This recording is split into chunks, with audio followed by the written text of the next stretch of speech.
Hey folks, Flagginger here. I wanted to make this video just to show what I carry in the tool bag that's always on the snarler.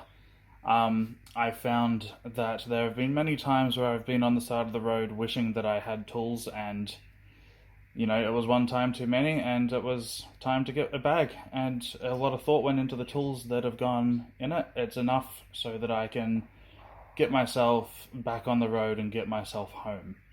It's not supposed to be a complete fix-it-forever type kit. Alright, let's dive in. Okay, here it is. So, flathead screwdriver. I can tune the carb with that, adjust the mixture screw. I'm sure there's a couple of other screws I've got on there at the moment that are a flathead. Phillips head screwdriver, because of course there's no end to the things that I can do without the adjustments that can be made. I can get into the tail light and check the bulb, things of that nature. Zip ties, and you can see it isn't just a few zip ties, it's a whole fucking packet of zip ties. Okay, just for an example, the horn, the tab that the horn is on snapped off on my last ride, so I had to zip tie my horn in place until I could get home and fab something up to keep it nice and snug and out of the way. Probably the two most important things that I have in this toolkit are the zip ties and the gaffer tape. It's the good shit. Do not bother getting something like, I don't know.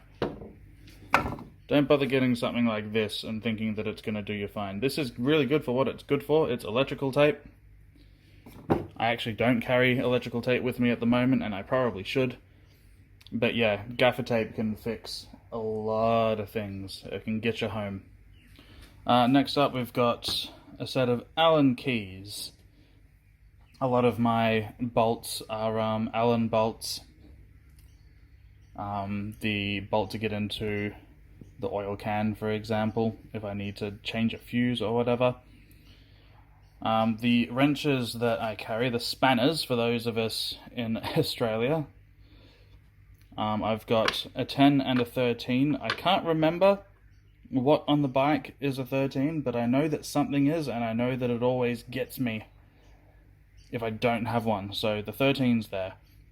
Other than that, I've got my 10 and my 12, and that's actually a ratchet spanner, which is very handy. So the 10 and the 12 can take care of pretty much everything on the bike. I can take the tank off, for example.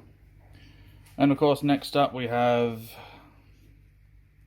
pliers, needle nose with a bit of a slant to them, because oh geez, all sorts of things. Those hard to reach places, getting things back in place, and of course we've got the clippers there as well, and crimpers there. Super glue, I never go anywhere without super glue as well. Again, it's just really good temporary bonding, and I do mean temporary bonding because being a hardtail, everything rattles loose eventually. So with my spanners, I can go over every single bolt on the bike and make sure that everything's nice and tight.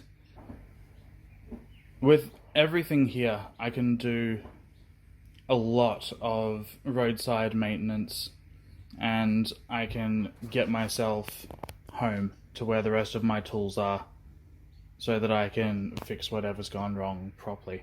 What this kit doesn't have that it should have are spare fuses, because I've been stranded before because of the fuse. All of this does me no good whatsoever without spare fuses, so I must get fuses into my kit. I'd really like to get tools in here that are going to allow me to adjust the chain while I'm out as well. And of course, I've only got quite a small tool bag. For a bit of scale, there's a hammer, there's the tool bag. It's nice and compact. So I'd really like to be able to do a chain adjustment on the side of the road. I'd really like to be able to do a valve adjustment on the side of the road. I've got pretty much everything I need for that, except I think it's a 14 to crank the engine over. So I'll definitely have to work that in as well. Other than that, it's a fairly solid kit. It's gotten me home 3 times now, so if you're not carrying any tools on your heist, you really need to be. Alright, well that's all. So happy riding, and I'll catch you later.